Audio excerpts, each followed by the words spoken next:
interrupting me. You better do whatever you can do so that we can interact and learn together. If you have a contribution, by all means. If you have a question, by all means, please do so. And so I don't want you to be obsessed with taking down notes and rushing. The material is there for you. You will get the material. And so just a bit of a recap from the last module on leadership that we did from the last course. Reverend Roy touched on a few things. And the first thing he touched on is sort of defining servant leadership in a particular way. He mentioned that servant leadership is also a control mechanism against enterprising the gospel. And he emphasized that servant leadership operates 4 cardinal points. That is God, ministers, the believers, and the ministry. And the purpose of servant leadership, he went on to say, it is to plant the right motives within the Christian leader. And so the Christian leader's motives must be purified so that they can serve with purity of heart, and to stop leaders from building personal empires, or rather forming personality cults in the work of God.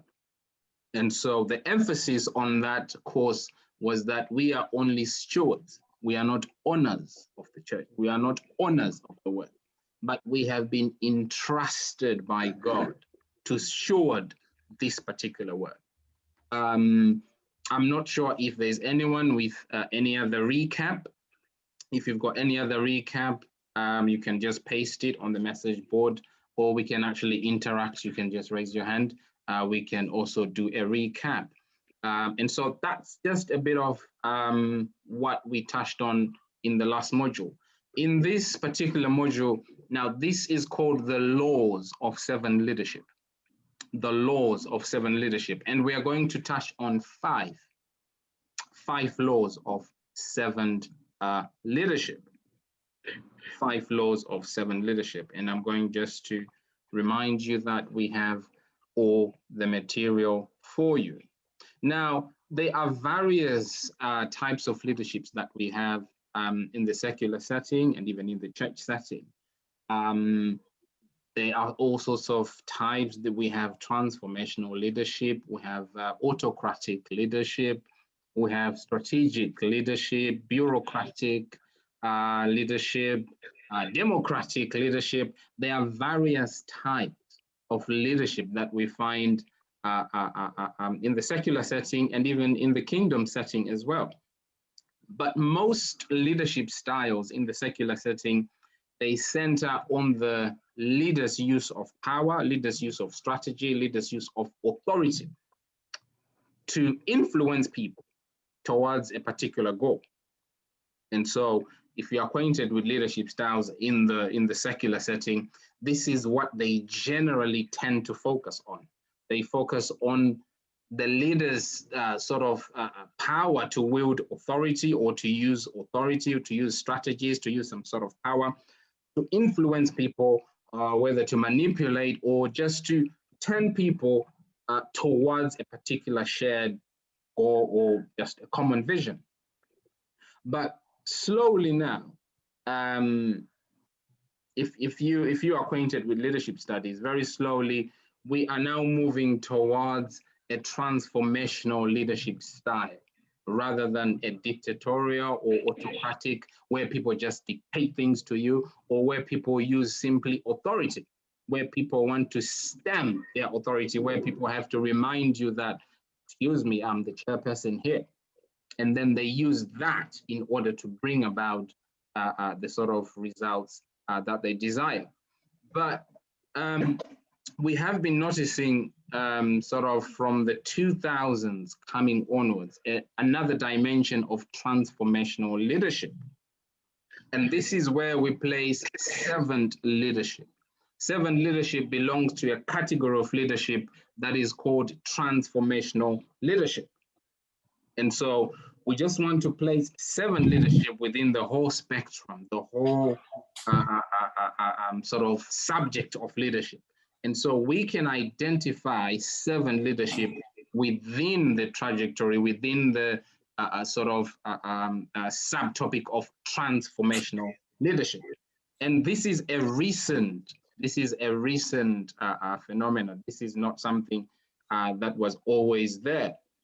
And so even in the secular setting, you're going to realize that many organizations, they are adopting the servant leadership style because it has been proven to work. And this is a kingdom model. This is a kingdom model. Now, we are in a world that is burdened and wearied with all sorts of strange kinds of leadership styles. People have strange ways of arm twisting people to achieve goals, of people have all sorts of psychological or manipulative tactics to achieve things. Even politically, we are in a capitalistic society. We are in a hierarchical society. We are in a class society. And so servant leadership sort of is revolutionary, And we are going to see how revolutionary this is. And we are going to see how Jesus himself is sort of the founding personality of servant leadership. And so our model is purely. Can everybody mute themselves, please? We don't want any interruptions. Thank you. Oh, thank you so much for that. Thank you. And so servant leadership is an approach to leadership that is prioritizing the master, which we shall see. The master can be a particular mission, the master can be particular people, but servant leadership is an approach to leadership that is prioritizing the mission or the master or the follower, whatever that is, as we shall explore further down. And so now, Mark chapter 10, verse 43 to 44. Mark chapter 10, verse 43 to 44. If someone has it, please just paste on the message board. Mark chapter 10, verse 43 to 44. Jesus here is addressing a particular situation. Mark 10, 43 to 44. Not so with you, instead, whoever wants to be great among you must be your servant. And whoever wants to be first must be slave of all. And there's a tagline that I want you to remember throughout this session. And the tagline is, leaders serve and servants lead. You can type that on the board as well. Leaders serve and servants lead. Leaders serve and servants, they lead. And so Jesus is saying, whoever wants to be great, whoever wants to be great among you must be your servant. You must be the servant. And whoever wants to be first must be the slave of all. Now, Jesus is saying this within a context of a society that is very, how can we describe this? This is a society with an emperor at the top, with a slave at the very bottom. And so this does not make much sense to the disciples as they are hearing this. The context of this text, when Jesus is saying this, this is absolutely revolutionary. Because how can a slave be the great one? How can the servant be the leader? How can you lead and serve at the same time? How is serving leading? So if you are a servant, how can you be the leader at exactly the same time, in exactly the same moment? How is this possible? And this is exactly what we want to look at. How can you be a servant and a leader at the same time? And this is the predicament of the disciples. This is the trouble that we are finding in this particular model, because it seems that this is self-contradicting itself. It seems there's a self-contradiction, that you are being asked If you want to be the top, if you want to be great, you are being asked to be a slave. If you want to be the leader, you are being asked to serve. And so Jesus is saying this to the hearers. This is absolutely unthinkable. This is revolutionary. How can this be? But we shall explore this much further. So before we dive into this, then, just a bit of definitions. Servant leadership, servant leadership. I want to borrow from the word that the Apostle Paul uses when he's writing the epistles. He always introduces himself as a bond servant. I am a servant of the Lord Jesus Christ. I am a bond servant. And the word he's using there continuously is the word doulos in the Greek. Now, the word doulos in the Greek, don't worry about the spelling and everything, we've got it in the material. This word simply means a slave, a bondman, someone who is bonded to somebody. You are devoted to another, to the disregard of your own interest. This is a servant. You are attached to another with complete disregard to your own personal interest. You have given yourself up to another's will in service. This is what the Apostle Paul means when he says, I am a servant of the Lord Jesus Christ. I am a bond servant. Now, leadership is simply an act of influencing yourself or influencing others, a group of people, toward a common goal. This is leadership. And so we want to bring these two terms together, servant and leadership. So keep in mind those two definitions. And the first question we want to explore is, if I am a servant leader, servant leadership assumes that I am bonded to something, or I am bonded to someone, or there is a master above me. It assumes that. And the first thing we want to clarify is, who is our master? If I am a servant, who am I serving? What is it that I'm serving? Who am I serving? Now, there are three dimensions to this, but we are going just to look at the one of them. Yes, we are serving God. Yes, we are serving others. But for now, it's important for us to focus on the mission. So you are serving the mission. If you are a servant leader, your obsession is the mission. Your obsession is the mission that God or someone in authority has entrusted upon you. That is what you are a servant to. True servant leadership starts at this point. When you humble yourself, when you submit yourself under a particular mission that God has entrusted to you or somebody has entrusted to you. This is the beginning of true servant leadership.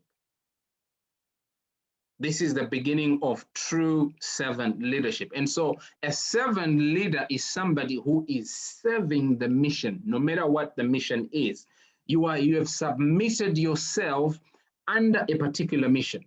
You have submitted yourself under someone who has the mission. And so the mission has been entrusted to you. And so servant leadership, this is the starting point. This is the starting point. This is the starting point. And so the mission is very, very important in servant leadership, because if there's no mission, there can be no servant leadership. There is no even motivation to do anything. You must be captured by the mission first, and then you submit yourself under the mission, and then you proceed.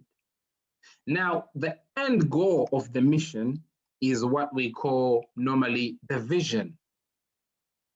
The vision is the end picture of the goal. That is what we call the vision. The mission is the way to get to the vision. The vision is the the mental picture. It is the end result. It is the end result. And so, first of all, be captured by the mission. You must be convicted by that mission. You must be convicted by that mission. Otherwise, there's no motivation to lead. We can't talk of any leadership when there's no mission. When there is no mission. And so, you must be very clear what is the mission that God has entrusted upon your life. And how do you know that you know your mission? Just type on the message board, God called me to, and complete that sentence. What is it that God has called you to? What mission has been entrusted to your care or to the authority that God has given upon your life? What mission do you have? And so servant leadership starts when you're convicted of that mission, you know the end result of that mission, and you submit yourself under that mission. Now, servant leadership is not just for the ministry. Of course, we are focusing on the ministry, but this is also for the home and the marketplace. You are a servant leader in your own home. As a father, as a mother, as a husband, as a wife, even in the workplace, you are a servant leader. And so the starting point, I have to hammer through this point of servant leadership, is submission to a mission. There must be a mission, and you must submit yourself under that mission. You will never become a servant leader until you first become a servant to the mission. A servant to the mission. And we are going to go to Jesus Christ very, very quickly now. So for Christ, who is our model tonight, Christ is the center and our model for the laws of servant leadership that we are going to touch on. Christ himself, he was never self-serving. No, he was not self-serving. He was not self-serving. Many, many times, we cannot finish the scriptures that to prove this, but he says, I have come down from heaven, not to do my own will, not to serve my own interest, but to do the will of him that has sent me, to do the will of my Father. John chapter 6, verse 38. Jesus has come to do the will of my Father. He has come to serve. He has come with the spirit of servanthood. Under the spirit of servanthood, he has come to demonstrate servant leadership in its purest form. You remember when he went into the house of Zacchaeus, the tax collector, and people were sort of not amused by that. And he said, for the Son of Man came to seek and save that which was lost. He's articulating his mission. He's articulating his mission. At another point, Luke chapter number 4, he articulates his mission again. I have come, as it was written in the book of Isaiah chapter number 61, he has come to proclaim the good news. He has come to set the captives free. And so he articulates his mission. There is a mission that he's under, and that mission is from the Father. That mission is from the Father. Luke chapter 19, verse 10, Mark chapter 10, verse 45, John chapter 6, verse 38. Jesus is repeating the same thing to the point where he says that everything that I do, everything that I'm doing, I'm only doing it because I see my Father doing it. I have heard it from my Father. So he has gotten to such a level of submission to the mission that everything that he's doing is tapping it from the Father, because he is serving. He is serving. And so this is the starting point of all servant leadership. And so we have submitted ourselves under a particular mission. There is a mission that has been communicated to us by God or to an authority of God in our lives, and we submit ourselves under that mission. And so you are a servant leader in your own right, and there is a mission that you are about, and you have submitted yourself under that mission, and you are a servant leader. That is the starting point of servant leadership. I don't know if there's anyone with an addition, a contribution, a question to add before we start on the laws of servant leadership. Before we start on the laws. I'll give me your pen. Anyone with a contribution or perhaps a question or a point of clarity? I know I've got other teachers as well on this call, so they are going to be beefing up and complementing all this material. So if there's any additions to make, any contributions or any questions, please do feel free.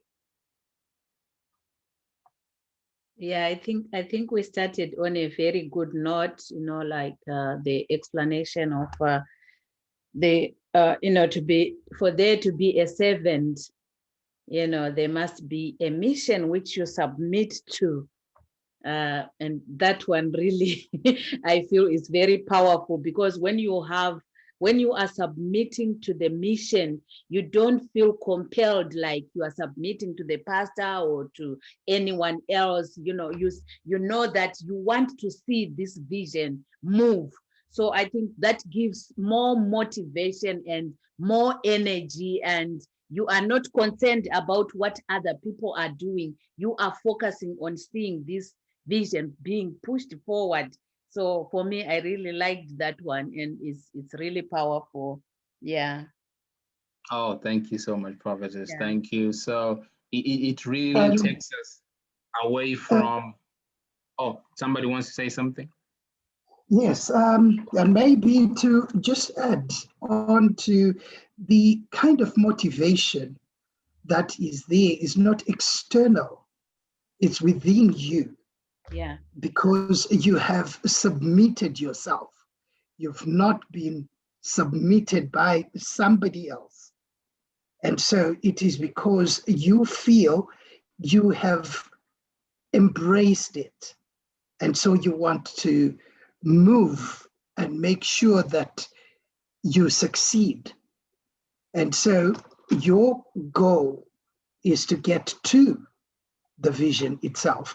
And so in order for you to achieve it, it is now moving in the mission. And so I think we can take maybe the analogy of a road where you are walking towards your destination.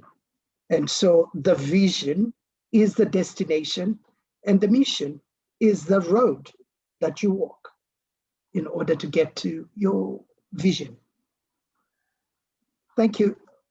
Absolutely. Thank you. Thank you so much for that. That is really, really on it, because it divorces us from building personality cults and attaching to people. We are living in a world of the celebrity cult, in a world of stars, of, and so sometimes when we are attached to people and not mission, when people play up, we get so affected and perhaps we lose our way. But the mission remains in spite of what the person might do. And so it actually safeguards us and safeguards our heart and our motive. Rather than be attached to personalities, we attach ourselves to the mission. Yeah. So thank you so much. Wow. So in terms of ministry, I have seen examples of whereby people probably they are serving in the same ministry or serving in the same ministry or same department.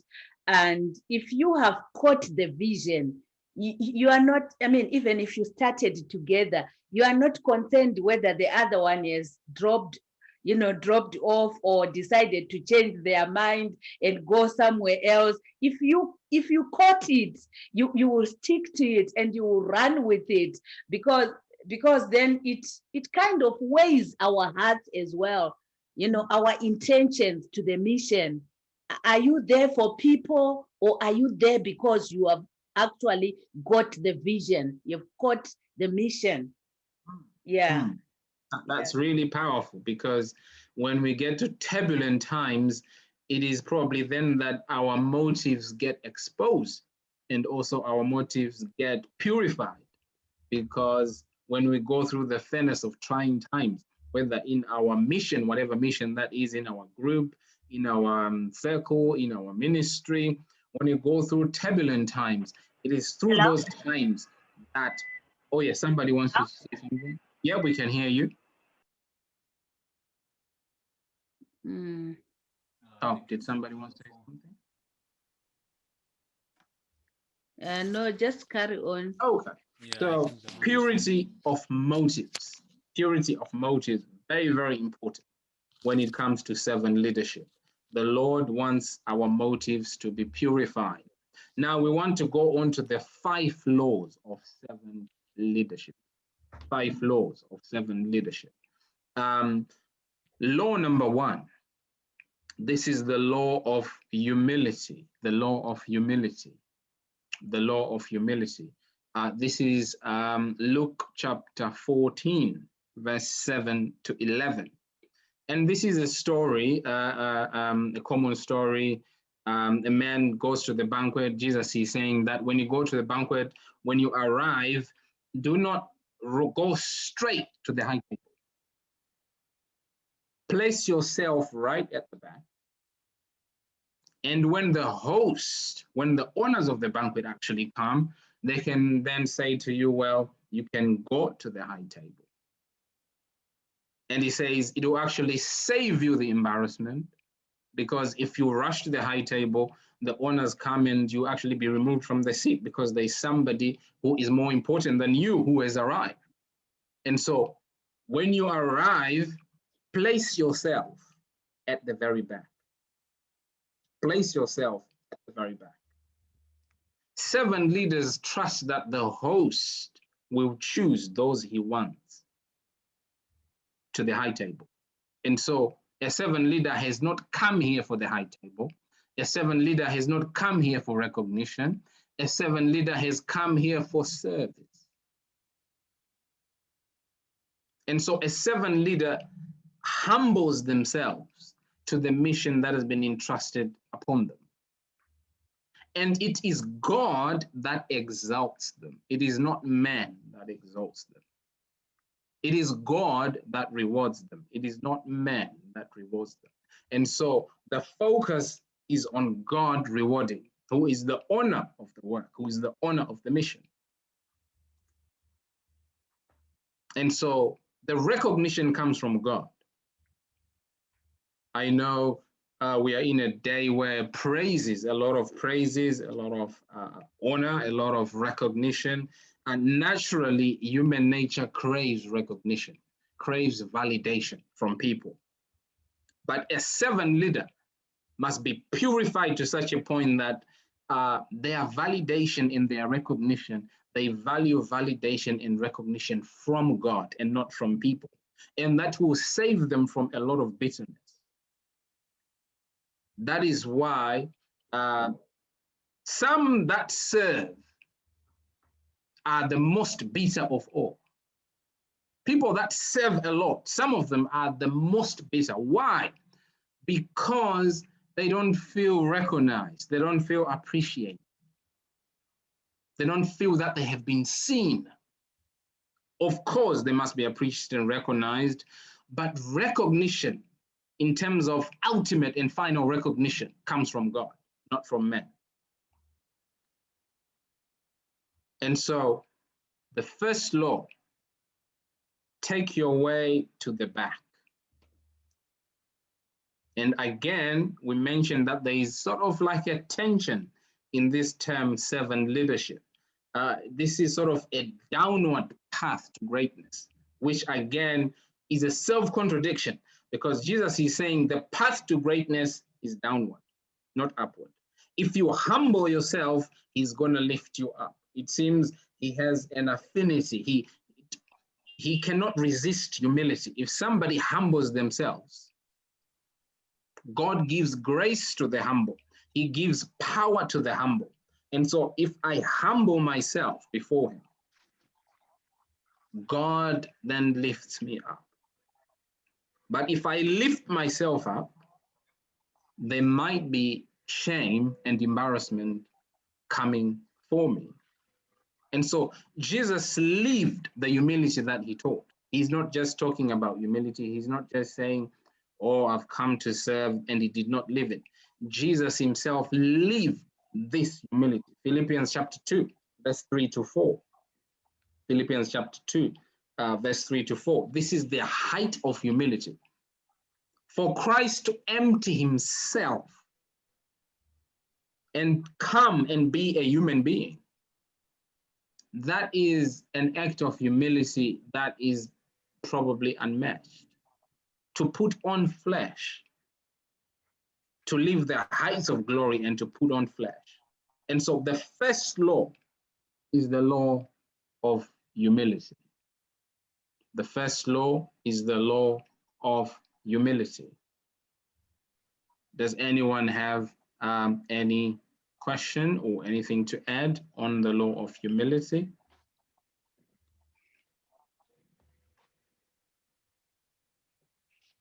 Anyone to add or anything to say or a question on the law of humility? Now, the second law is the law of following. Of following. This is very, very key. This is very, very key. Mark chapter 10, verse 32 down through verse 38, 39. This is the law of following. Jesus is talking about the kingdom, and James and John, they come with a very special request. They say, when we come into glory, can John sit on the right and James on the left? Now, this is power now, this is position. So, and their mom was in support, in pleading for the cause of these positions of authority. That, oh, can this one sit on your left and on your right when you come into the glory of your kingdom? Now, we might rush to condemn these two disciples, but within each of us is a natural tendency to be in a lofty position. There's this natural inclination to be in authority. There's this natural inclination to be associated with power and with influence, with authority, to be well positioned for influence.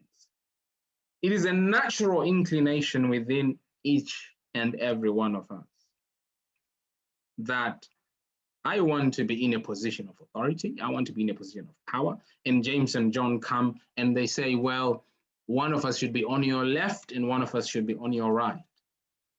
And again, the disciples did not take this very lightly. They didn't like this particular assertion. They didn't like this particular proposition that who are you?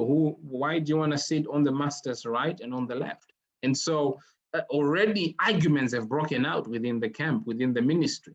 And these are power struggles. These are power dynamics.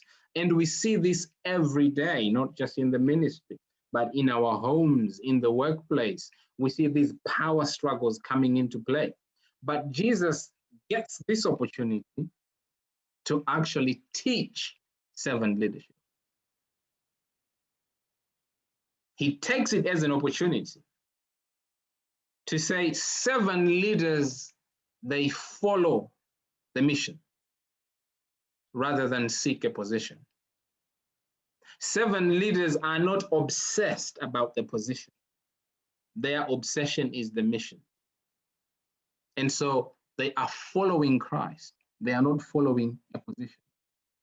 And so leaders both lead and follow. And so Jesus is overturning this whole concept that leaders, they just lead. No, leaders also follow. Leaders also follow. They don't just lead, but they follow. And following becomes part of servant leadership. And so this is very, very key. This is very, very key. And you as a servant leader, there are things that attract following, and there are things that repel following. And we are not going to go into the character traits of servant leadership for the sake of this module and for the sake of our time. But a leader, a servant leader must follow. Following is at the very core of servant leadership. The word disciple itself means a learner, a follower. That is why some more literal, more contemporary versions, the disciples are called the followers of Christ. The followers of Christ. You are tracking. You are tracking in his steps. You are following in his steps. And that is a servant leader. That is a servant leader. I know we are in a day of ambition. Ambition has taken over. And so people are so ambitious. Nobody wants to follow anybody, but people want to be followed. But as a servant leader, make it your point that the thing that you are going to follow is the mission. It is the Christocentric mission. You are going to be a follower. And do not worry about looking left, right, center, or who's following me, But be a follower. Be a follower. Be a follower. Be a follower. Becoming a servant to the mission means that you are a follower, even of the people who God has put as authorities over that particular mission. And the people that God has entrusted over that particular mission, you are a follower. Very simply, when Jesus called the disciples, he did not preach a long sermon. He just says, follow me. Follow me. Peter, Andrew, James, John became servant leaders. Immediately, he just said, follow me. They dropped their nets and they followed it. And so it might look simple, but in the context of our day, this is a hard thing to do, to follow as a leader and to qualify ourselves as servant leaders, to follow, to submit under a mission of the people that God has entrusted, to submit under the mission that we are involved in. And so this is the law of following. Now, some reflection questions I want to hear from you. Would you consider yourself a follower? Would you consider yourself more of a follower or more of a leader? When you arrive at a scenario, do you consider yourself more of you want people to follow you or more of you are following? What would you consider yourself to be?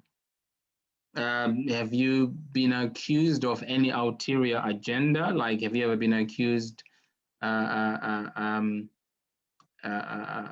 having an agenda within a particular setting which had already a mission, and perhaps you're accused of bringing in another mission? You want people to follow you. These are all questions just for your personal reflections, and I want to hear some of your responses. Yeah. What do you consider yourself to be more like? Can I just check if people are able to write in the chat? Yes, please. No, it's just direct to you, prophetess. So we can't write it for everyone to see. It's just saying we can just write it to you. To me, Yeah. It's just saying direct messages to yourself. all right, okay, let me click on the settings. Why? Okay, Try to send again. Now it says you can send to everyone. Yeah, try to send. I'm in the settings. In what ways are you like James and John? Probably. They sincerely desired positions of, those elite positions. In what ways do you think you are a position seeker? This is just a reflection. In what ways do you feel like you are more authoritative? You are more the leader type and not the follower type. You're not very good at following, or you're not very good at leading. Where do you place yourself? Let's hear. Or just as a discussion point, what do you think?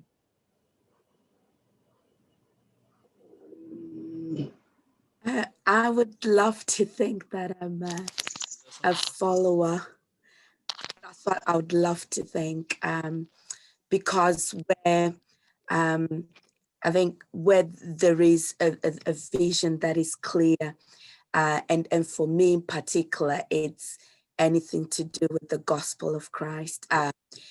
That's my heartbeat. So if it's clear where I am, I become attached to that. I would give an example of KEMIF, not because I'm here, but since I started, I've not sort of backed down, despite the fact that I actually am from another, should I say, fellowship, but I've been with KEMIF for nearly 2 years now. But it's the clear vision, the mission, and I can see where it's going, and it's captured. So I'm more into it. I'm more into the mission because of what it produces and what I'm seeing, really. Lives being changed and lives being transformed through Jesus Christ. So I would love to think that's what pulls me. Wow, thank you. Thank you so much. So you are sort of attached to the mission. You are bonded to the mission. And you're convicted of the mission. You're absolutely convinced because you've spoken of results, actually. You have seen that, oh, you know what, this is actually working. There is a transformative aspect here. Yeah, So definitely. You've arrived at the place of conviction, and because of that, it motivates you to move. It motivates you to do stuff. It motivates you to propagate the vision, to propagate the mission that you're under. And so, thank you for that. And so submitting under a particular mission becomes quite key, and actually running with that particular mission. Amen. Amen. Anyone wants to add anything else? Just checking again, can people type things or still coming to me?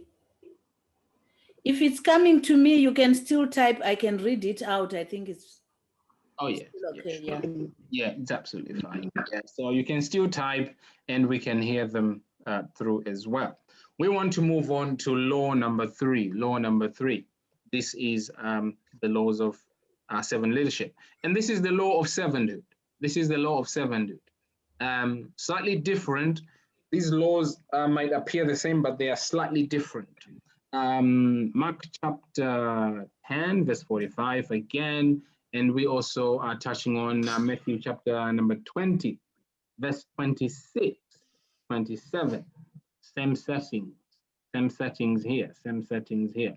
Servant leaders, they give up their personal rights to find greatness in service to the mission. So you give up your personal interests. You leave your personal interests. I'm telling you, there are people that have left careers. There are people whose lives have been diverted. There are people whose lives have been not intervened, but even interrupted. They have sacrificed certain things. They have laid aside their personal privileges, their personal rights. They have left aside a lot of things in pursuit of the mission that God has given them. And that is the spirit of seven, where sacrificially, God has given you a mission. God has given you a mission, or you have submitted yourself under a mission. And you give up. You give up. Remember the definition of seven that we spoke about at the beginning. You give up. You do not regard anymore your personal rights. You do not regard anymore your personal privileges, your own personal will. Jesus himself got to this intersection where he said, not my will, but your will be done. The Apostle Paul himself said, I count everything but dung. Here is a man who had a massive CV, very big CV, but he said, now, compared to the mission that I'm under, all that is just but dung. That is the spirit of servanthood. That is the spirit of servanthood. I'm now serving this mission. I have left this. The disciples at one point, Jesus preached in the book of John, I believe, chapter number 6. He preached a very hard sermon. And the Bible says, and many people left him. Jesus discerned within the multitude after the miracle of bread. And Jesus said, these people are following me because of the miracle. They are not following me because they are following me. No, they are following the miracle. These people are seeking to meet their personal needs. These people are seeking deliverance. They are not seeking me. They are seeking me because of the bread that I gave them. And he then went on to say, unless you eat of my flesh and drink of my blood, you are not part of me. And the Bible says, and many left him. And Jesus went on even to his disciples and says, and looked at them and says, what about you? You can leave also. That was a moment of purification, because the disciples then says, Lord, we have left everything. And to follow you. We have left everything to follow you. We look at Elisha. Elisha is hit with a mantle by Elijah. And he bent his 12 yoke of oxen and he's following. Yeah. Now, even if he would have thought of going back, there is nowhere to go back to. Mm. He is so consumed now with the mission. There is, if I'm going to die, I'm going to die in this mission. All right. If I'm going to fail, I'm going to fail in this mission. I'm planted, I'm rooted. If I'm going to fail, this will be my place of failure. If I'm going to die, this will be my place of death. And so these guys are so sold out to the mission that there's no plan B. Yeah. There's nowhere to fall back on, even if we wanted to. If we fall back, we are falling back on the same mission, and we are going to get up and carry on. That's how it's going to be. And so servant leaders, they give up their own personal interests, their own personal rights. They are consumed. This is the spirit of servanthood. This is the spirit of servanthood. And so this is sacrificial. This is sacrificial. The Apostle Paul, I've spoken about the Apostle Paul. He left a lot in pursuit of the mission that God entrusted to him. And so in the scenario that we are carrying on, Jesus corrects the thinking of James and John. He corrects that thinking. And he corrects even the thinking of the other arguing disciples as well.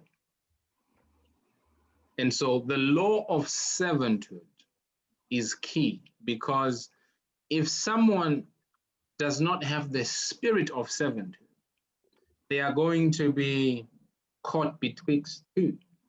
They are not going to be fully committed. And one of the most dangerous leaders are leaders that are not fully committed.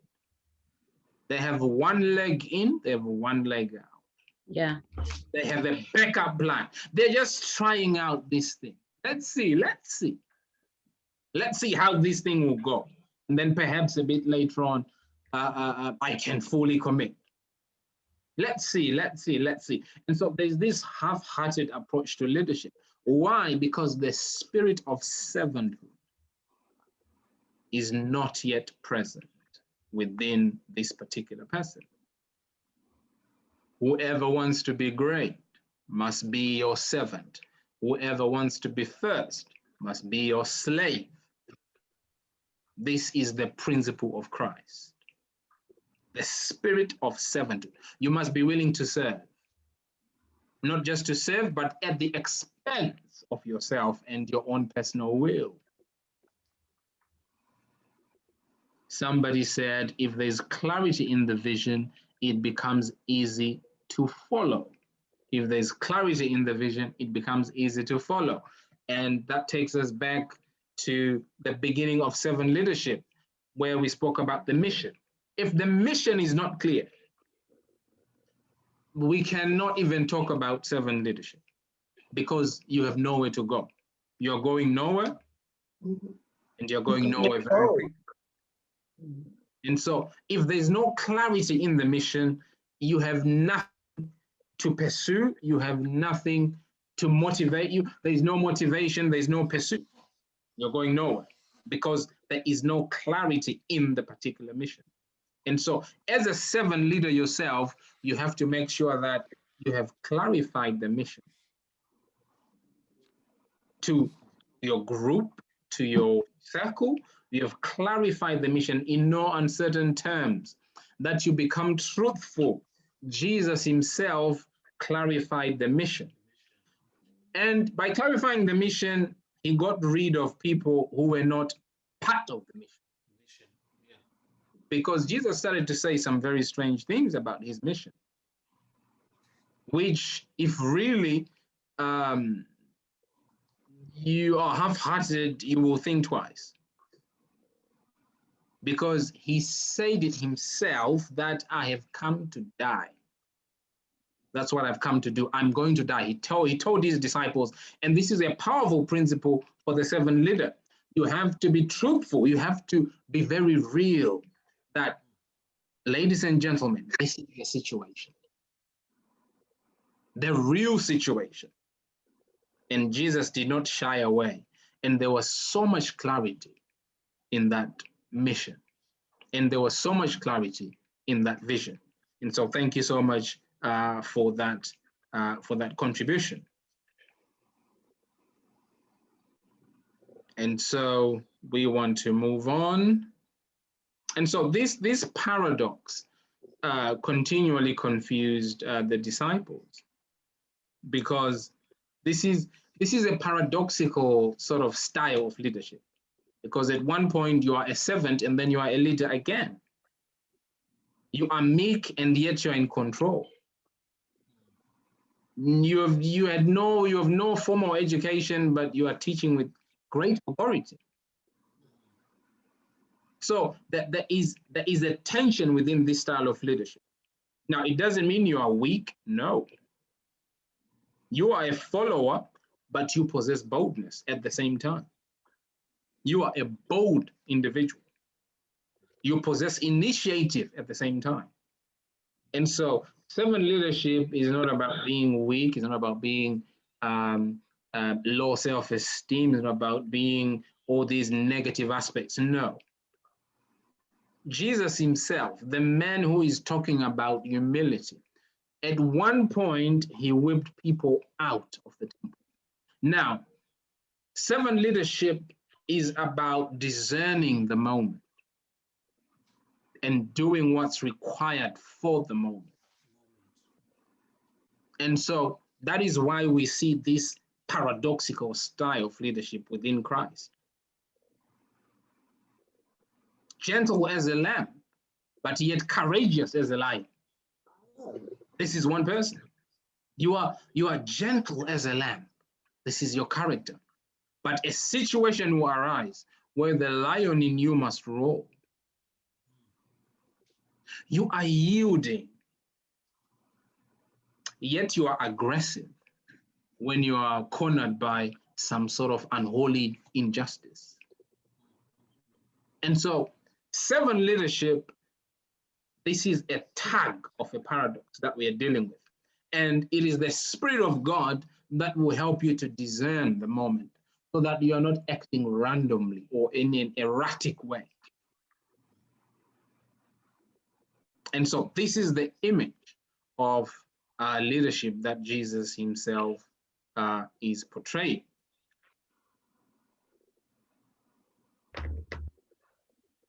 Anyone with anything to add before we move on to the next law? Anyone with anything to add, or anyone with I something? just want to add on, the law of following, something that strikes me on the law of following, that, leaders must also be followers. Nowadays, we have a lot of leaders who cannot follow, even Christ himself, who cannot follow anybody, which has put the church at a very vulnerable, especially the sheep, the people who are following such leaders in a very vulnerable position, because where a leader cannot follow, that means such leaders, they usually are not accountable. So there's not, we see that they are outside any safeguarding, any protectiveness to protect those that they are leading. They become, they say it, or whatever they say goes. Nobody can question. There is no higher authority to put them in order if they are not doing things right. Which is something that I feel, I always say, every pastor needs a pastor. Oh, yes. Even if you are a Amen. pastor, who is your pastor? Who is your leader? Who are you answerable to? Accountable to. Yeah, who are you answerable? This is why you find that in the traditional churches, there is more discipline. Things are not just done anyhow. Even if you are a bishop, there is an archbishop above you who can call you to order. So I think that the law of following is very important, and even in small churches or ministries that are just starting, when you find yourself surrounded with people who have got gifts but they don't have the gift of following, that can be very, very challenging. Yes, they have leadership qualities, but if you have leadership qualities but you cannot follow, then that's a weakness. Thank you so much, Prophetess. Thank you. If I could also just add on to servanthood. I'm very much challenged by my own lead pastor. I mean, he has epitomized servanthood. He has left the creature comforts of his birth nation to come into my nation for the mission that he was sent by God to achieve. And constantly, I really get challenged. I think, well, in my nation, there's no running water. And when I think about him and back home, everything works. And he has left all those creature comforts so that he follows that which God has sent him to do, which is to preach the gospel to the people of Africa. And that is constantly challenging me. Thank you. Thank you so much. That is really powerful and that is really commendable. Such kind of inspiration. And thank you, Prophetess, for bringing in the issue of accountability, the accountable. The servant leader is an accountable leader. So the servant leader must always be conscious that they are not a law unto themselves. Unto themselves. They cannot be a law unto themselves. They should always, always, always remember that they are accountable, not only to those that are above them, but even to those that are below them. Because it's servant leadership, not only are we accountable to those on top, we are accountable even to those at the bottom. We owe them accountability and responsibility as well. So thank you so much for those additions. And I think it flows in. Can I add something? Oh yes, please. Yes. Yeah.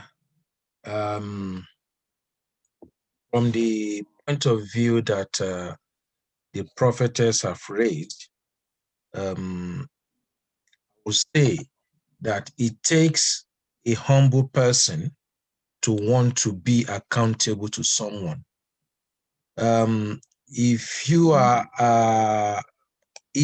lack humility, it will be very difficult for you to want to take corrections or to be seen as a followers.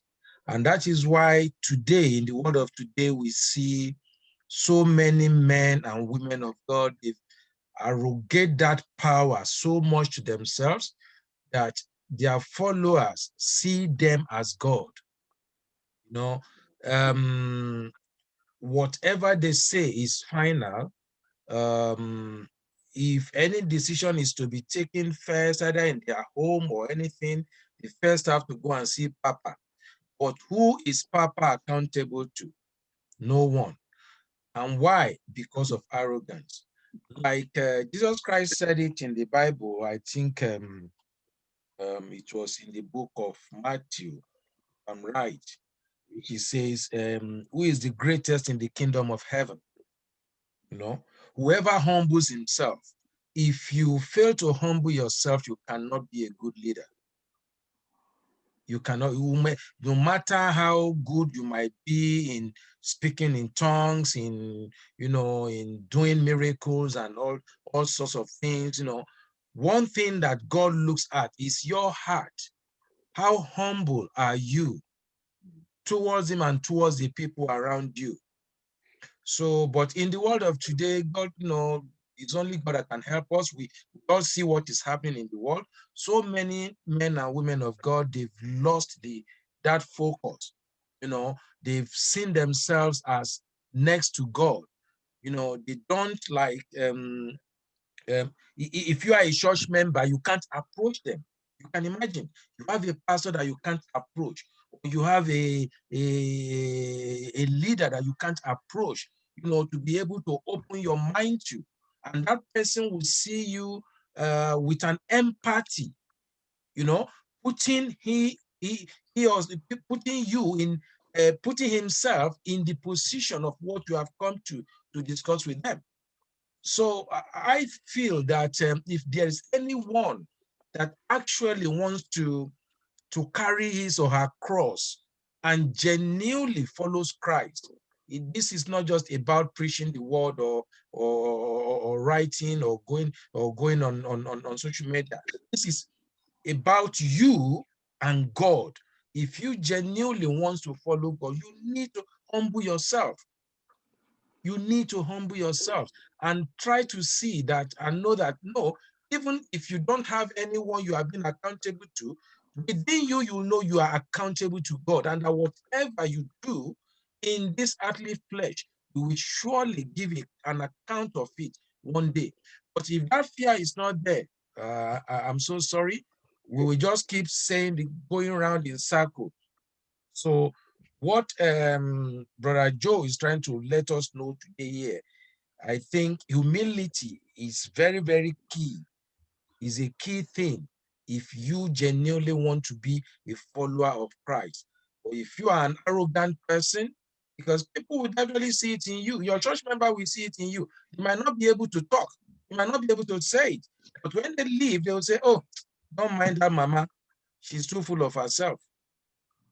So may the Lord help us, and may God himself help us to be able to be a good leader as we are striving to lead the flocks of Christ. May God himself help us to be a humble servant, to serve with all humility. That is what I want to add to it.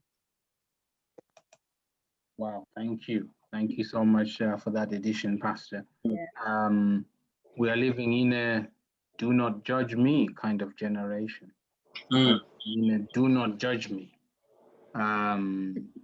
It's only between me and God. Do not judge me. You need to be corrected. You need to be corrected. It's only between me and God.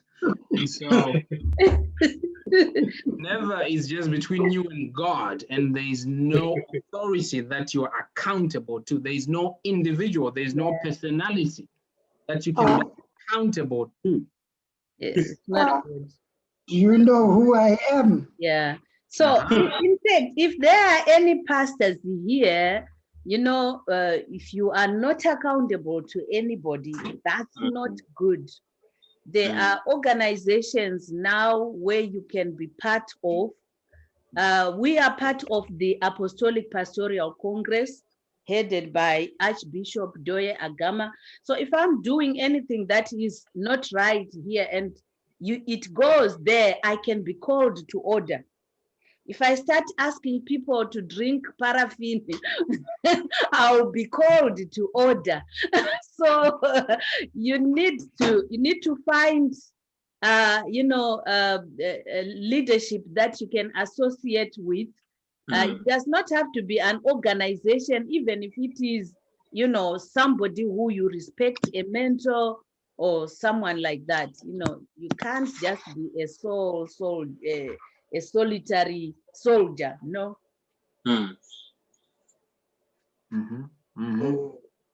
If Jesus himself could, I think that's yes, very profound.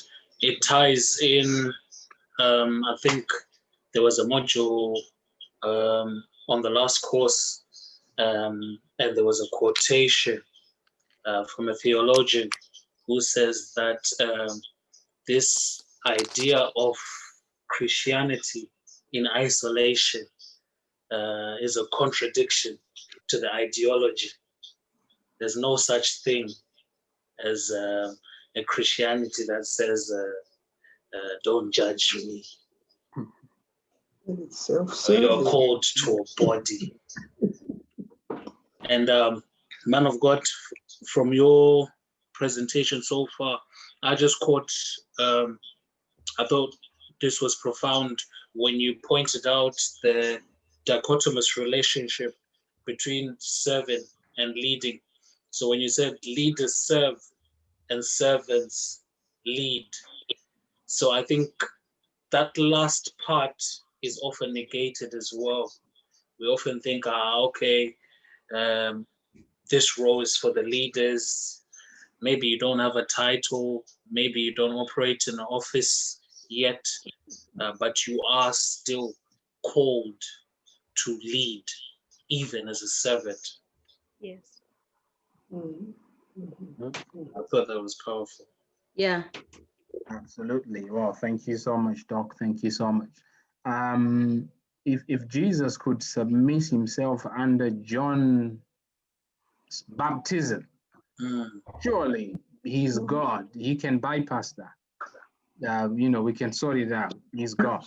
But if he can submit himself under that, he's definitely portraying a very powerful principle of servant leadership. Yeah. Right, on to law number 4. Law number 4. Now, law number 4 takes a bit of a twist. Because law number 4 acknowledges that even though my obsession is with the mission, the mission actually encapsulates real people. And so this is the law of serving others. This is the law of serving others. As a servant leader, I have a responsibility to serve other people because the mission encapsulates individuals. Now, this might sound a bit, now when we say serving God, right? When we talk about serving God, I want to serve God. Now, God is a spirit. God is how is it that you're going to serve him? How? Are you actually going to relate with him physically? How is that going to be possible? Because God is a spirit. God and is not a needy spirit at that. Paul, the Bible says, on his way, he has gotten the papers for Damascus. Yeah. He's on his way with his team to Damascus. He's persecuting the church. And he had an encounter with Jesus Christ. This is the risen Christ now, not the other Christ. He encounters Christ in glory. And he asks, "Who are you, Lord?" And Jesus said, "Why are you persecuting me?" Well, that's a bit confusing because I did not persecute you. I've not met you. How have I don't even know who you are. How have I persecuted you? It is not possible. And so Jesus says, "You are persecuting me," referring to his body, the body of Christ.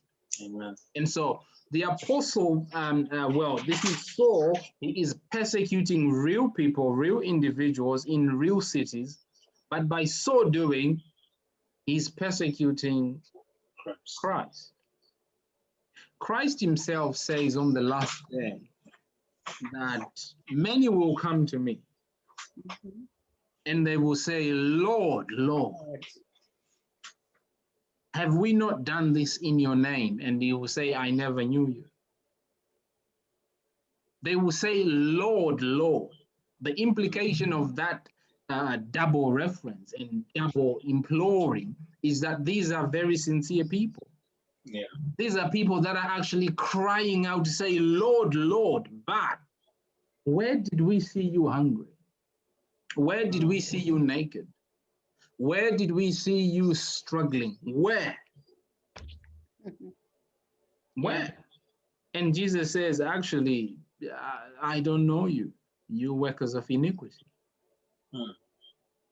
And so he says, because you did not do it to those people that you bypassed, you did not do it to me. As if Jesus was disguised in those particular individuals. The Apostle Paul is having a farewell with the elders in the church in Ephesus, in the book of Acts chapter number 20. And he is charging them to say, now you have to take care. You have to take care of these sheep that God has made you overseers. And he bought these people with his own blood. And so a servant leader meets the needs of the people. It is not possible to move in servant leadership and ignore people.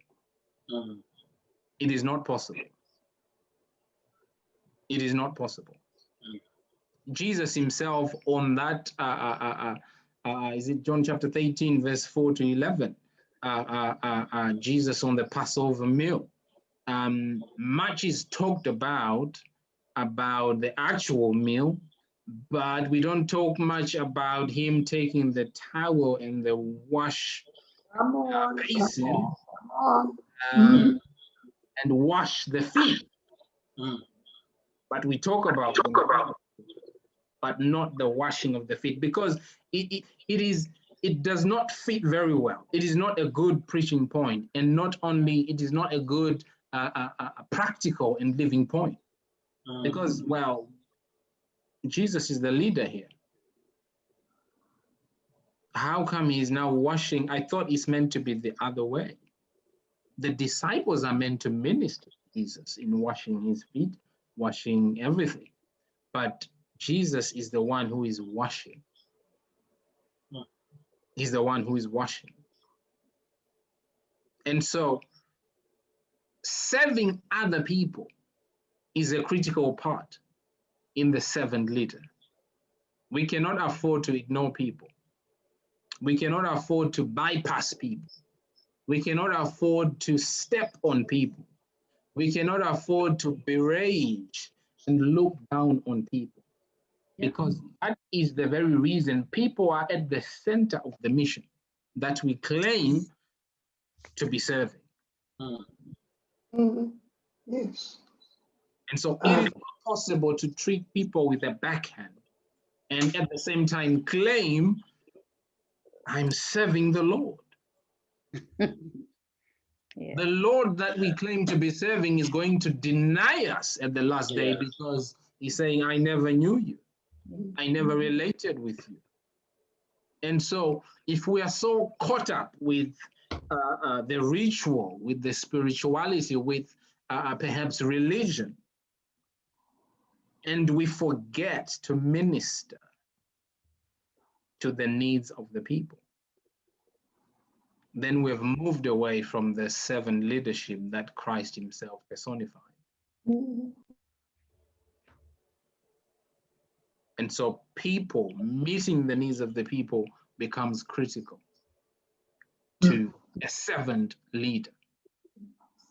Luke chapter 22, the people are discussing verse 20, 21, 23, 24. There's a discussion there, which is a common topic in many ministerial circles. And the topic is always, well, who is the greatest? Who is more powerful? Who is more influential? Who is more this? Who is more that? These are the disciples talking. Well, because there is a natural competitive element. There is a natural competitive element. I remember at one time I was coming from a particular function with my pastor in a certain place, and I heard him over the phone giving a report of what had happened from where we were coming from, and there was a lot of exaggeration in what he was saying. Like a lot of exaggeration in what he was saying. Because of this need and this pressure to really outdo everybody else in terms of outlook.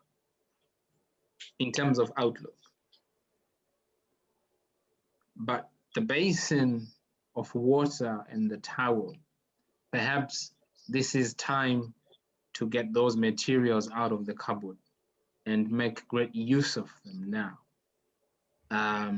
and actually start ministering to the needs of the people and imprint it upon our minds that if we are going to be servant leaders, our tools of the trade cannot just be the Bible,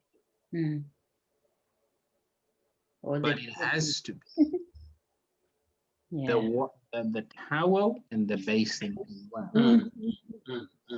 The towel and the basin as well. That is serving others, meeting real physical and real spiritual needs. Real physical and real spiritual needs. And not just the big issues, even the very small little tasks, the very tiny things that we might overlook. And so instead of delegating, I mean, maybe if I was Jesus at that time, I would ask who was the youngest, maybe John. I would say, hey, John, wash everybody's feet. I'm delegating. This is delegation. I'm using a leadership principle in the world. I'm delegating. I'll say, John, wash everybody's feet. But no, Jesus decides to do the menial task himself. And so one of the cancers that is attacked Christian leadership is that they no longer want to do the menial task. They no longer want to do the small bits. They don't want to be in the kitchen anymore. They don't even want to hold their Bible. Yes, yes, they can't hold it. I'm a bearer, God will hold my Bible. I'm a bearer. There we go. Wow. Not just I'm a Yes, bearer, but we I'm can't get a to you, bearer. man of Yes. God. You have You know, a train of protocol. We can't get to you as well. you have touched on a very powerful illustration, because now what's playing in my mind is looking at Christ washing the feet of these disciples. And I'm just thinking, now these disciples didn't have shoes as we know them today. And I'm just imagining the state of their feet. I'm telling you. And here is God himself Washing. humbling himself, touching, holding those legs. I mean, that is really, really powerful when you look at it and you think, this was something despicable, really worthy to be despised. And yet he says, I will do it. And yet we cannot. Thank you very much for bringing that up. Absolutely, building in from what you've just said. Feet of different states, of different sizes. Oh, in those sandals. One of the key things is that even Judas' feet was calloused. Oh, yes. So are we prepared to wash the feet of those who may or will betray us? Are we postured with the spirit of servanthood that we can wash even the feet of those that despise us, or those that are skimming behind us, or those that are perhaps despising us, or have negative plans about us? Because Judas' feet were washed. Yeah, Judas' feet were washed. Yes. So, And Jesus knew. and Jesus, That's if a I was lesson. Jesus, perhaps I would have broken Judas' toe washing the feet. But he washed all of them. The feet of those who will betray you, the feet of those who can potentially do you harm, the feet of those who look down upon you. Can we wash their feet? Can we meet their needs? Can we also clean them up? Can we minister to them that perhaps do not think very much of us? Are we able to do that? And this is servant leadership. Law number 5. I'm conscious of our time now. Law number 5. And this is the last one. This is the last one. This is the law of teamwork. This is the law of teamwork for the servant leader. And this teamwork is not just teamwork as in committee, gathering people together. But Jesus, this is teamwork of sharing responsibility and authority. Responsibility and authority. Acts chapter 6, there is a very sad scenario there because things are not well in the ministry of tables. Some women are feeling shortchanged. And people are complaining there's an uproar in the ministry, in the church. And the apostles then said, Let us find men who are full of the Holy Ghost, and let us set them over these particular issues, and let us move to the ministry of the word, the ministry of prayer. Now, there is a shared responsibility and a shared authority. How can we highlight this? If I give you an instruction, if I say to you, can you go and buy me some groceries? I give you the list. And then I also tell you that do not make any decision in that shop unless you consult. I have given you the responsibility, but I've not given you the authority. So you have to consult back to me at every point, because yes, the responsibility you have, but the authority you do not have. You have to call me and say, well, there's 3 kinds of bread here. There's a harvest, there's this, there's that. Which one can I? And then I say this one. And so the apostles gave both responsibility and authority. And so they trusted that, okay, let them take care of this thing. Let them take care of it fully. The ministry of tables.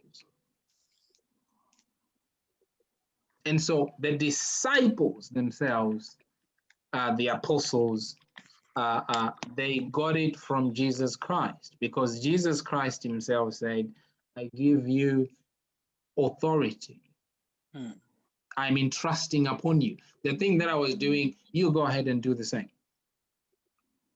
You go ahead. My authority, that is where we find in the name of Jesus. We keep saying in the name of Jesus. This is delegated authority. We are operating in his stead.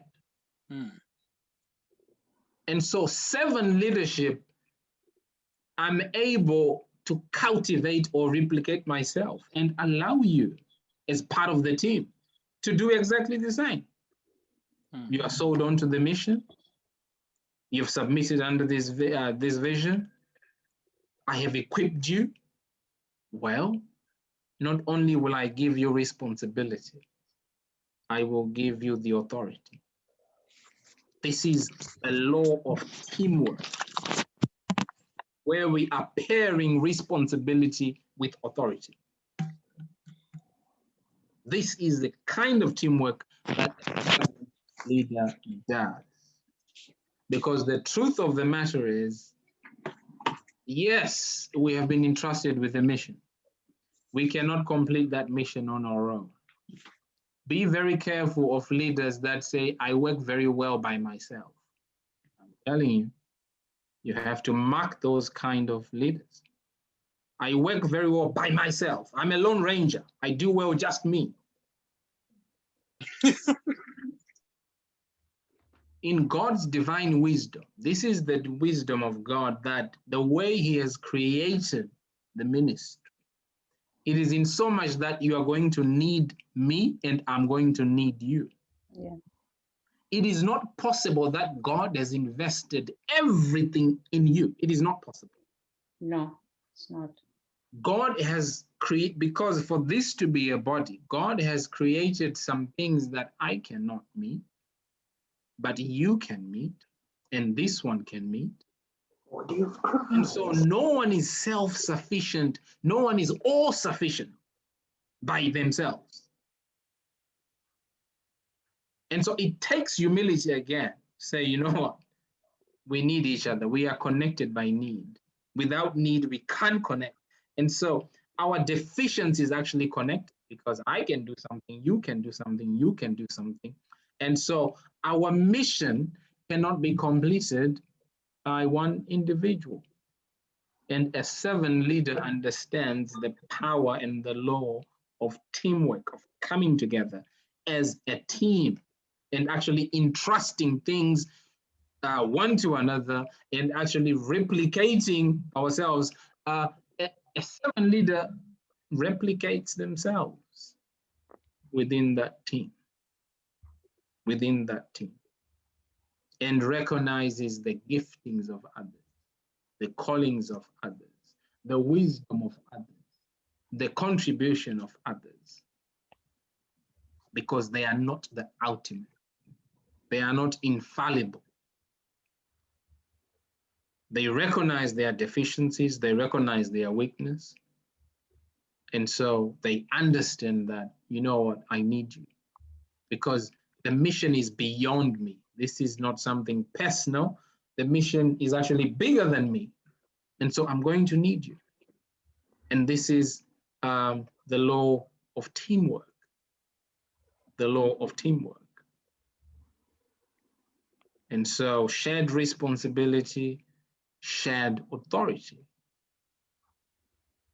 Jesus himself, he just didn't come and say, oh, I'm going to die and then I'm going to go back to heaven and I'll see who will trust me. No, he entrusted this mission upon these 12. And these 12 also entrusted upon others. They entrusted upon others. And so this is not a one-man show. This is not a one-man show. We replicate others and we work with others. And in so doing, we use the power of modeling in teamwork. 7 leaders use the power of modeling. The Apostle Paul, many times, he's just saying to the Corinthians, he's saying, imitate me as I imitate Christ. He says at one point, follow my example as I am following the example of Christ. At one point, Philippians chapter 3, join together in following my example, brothers and sisters. Philippians 4:19, whatever you have learned and received or heard from me or seen in me, put it into practice. 1 Thessalonians chapter 1, verse 5-6, become imitators of us. 2 Thessalonians 3, for you yourself ought to know that you have to follow our example. Oh, hold on. It seems as if he's directing people to himself. This is the power of modeling because he himself is following Christ. He himself has patterned himself after Christ. And he's saying, join together in following. Come on, look at what I'm doing. Look at what I'm teaching. I'm not just saying things. This is what he's saying. He's not just telling people what to do. He's showing them by example. And this is the power of modeling within the team. And so this is the 5th law, and we have sort of finished. We will see much greater detail within the notes and the material that we are going to receive. But I would like to end on 2 Kings chapter 3, verse 11 as a concluding point. 2 Kings chapter 3, verse 11. If you can find it, just paste it on the message board. 2 Kings chapter 3, verse 11. It says, I'm just going to find it. It says, but Jehoshaphat said, is there here not a prophet of the Lord, that we may inquire of the Lord by him? Now, these are guys who want to go into battle. They will need direction. And he's asking, is there not a prophet of the Lord, that we may inquire? He's looking for a prophet to give divine guidance and divine direction, that we may inquire of the Lord by him. And one of the king of Israel's servants answered and said, here is Elisha, the son of Shaphat, who poured water on the hands of Elijah. I want you to take note on the identification of Elisha. They are looking for a prophet.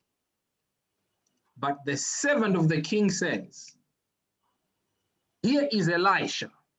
And how does he identify Elisha? He poured water on the hands of Elijah. The thing that Elisha was known for was pouring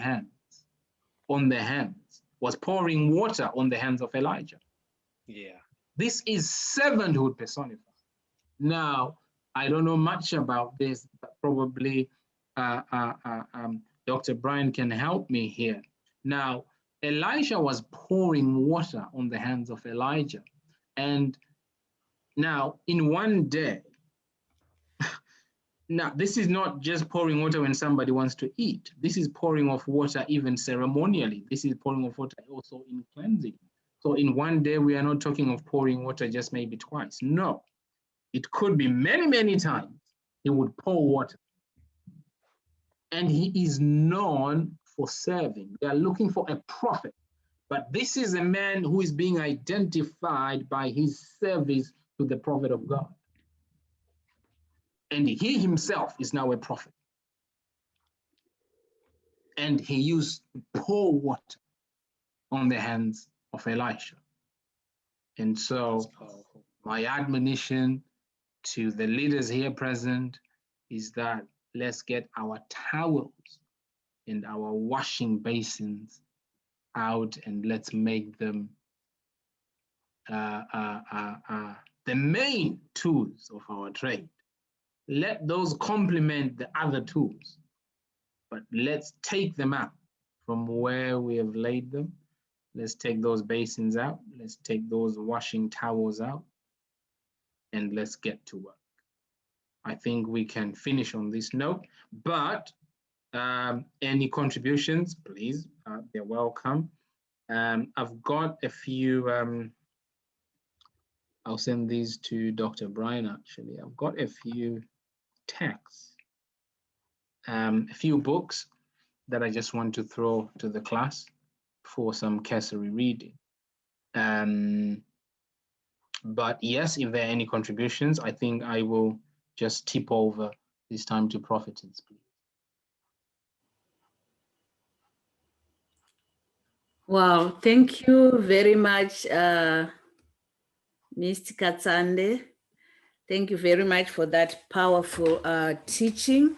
I believe that we have learned something.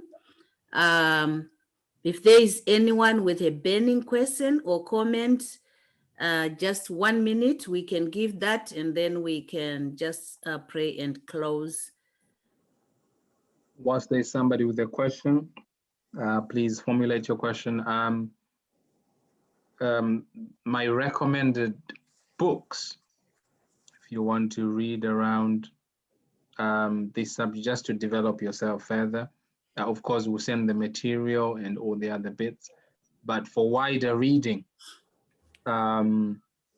if you can look, if you can read around Simon Sinek books on leadership. One particular book called, I believe it's Leaders Eat Last. Leaders Eat Last. And any of his, I think he's got about 4 books, you can just have a look around. But I will sort of give you about 7 or 8 books as well. I will forward them shortly. And so let's do some wider reading. I will forward the 5 levels of leadership. I will forward the 15 invaluable laws of growth. I will forward the 21 irrefutable laws of leadership. I will forward a book by Apostle John Eckhart, A Shift in Leadership. Also, The Spirit of Leadership, Dr. Miles Monroe, The Purpose-Driven Life, and most importantly, The Purpose-Driven Church. Yeah. Now, you skim all these other books, but pay particular attention to The Purpose-Driven Church if you can. Sort of give yourself a bit of time to go through that one if you can. So thank you very much. I'll hand over back to any questions and contributions. Okay, thank you so much. So I think we are blessed. Are we blessed? You are allowed to, I will just stop the recording.